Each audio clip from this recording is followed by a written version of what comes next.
The new year began with an act of kindness. Having just taken a grueling 25-hour bus ride across Argentina the day before, my husband Brad and I walked the dusty shoulder of a busy highway in Bariloche, searching out fresh produce in that place in Patagonia where we were staying for the next few weeks.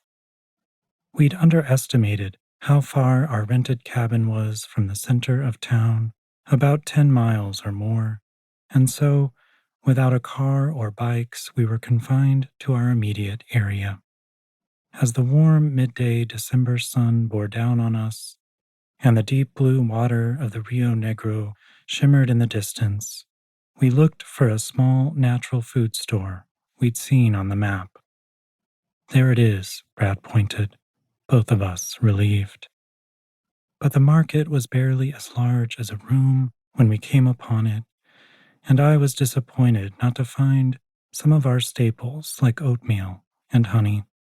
Still, we managed to pick out fresh carrots and peppers, some apples, oranges, and bananas just before a woman and her young daughter entered the market, flipping on the lights and turning on some music.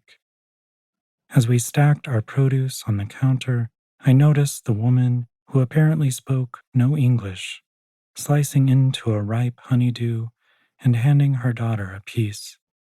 Before I knew it, she was wordlessly holding out slices of the melon to each of us too, sweet juice dripping down as she passed them over the counter, nodding for us to take them. Because we'd been dealing with waitresses and locals who seemed dismissive of tourists in that breathtaking part of Patagonia, her unexpected kindness nearly brought me to tears.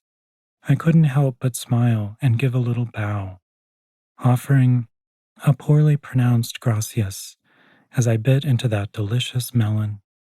In the safety and predictability of my own privileged life in America, I often forget how stressful and exhausting it can be to move through a new culture where the simplest customs baffle you, and where you don't speak enough of the language to communicate even basic needs.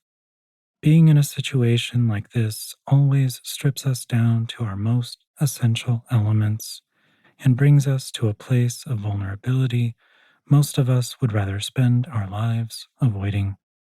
Yet as the woman showed me that day in Argentina, the pain of feeling like an outsider, of feeling that we don't belong, can be instantly dissolved by some kind gesture that costs almost nothing, but means so much to the receiver.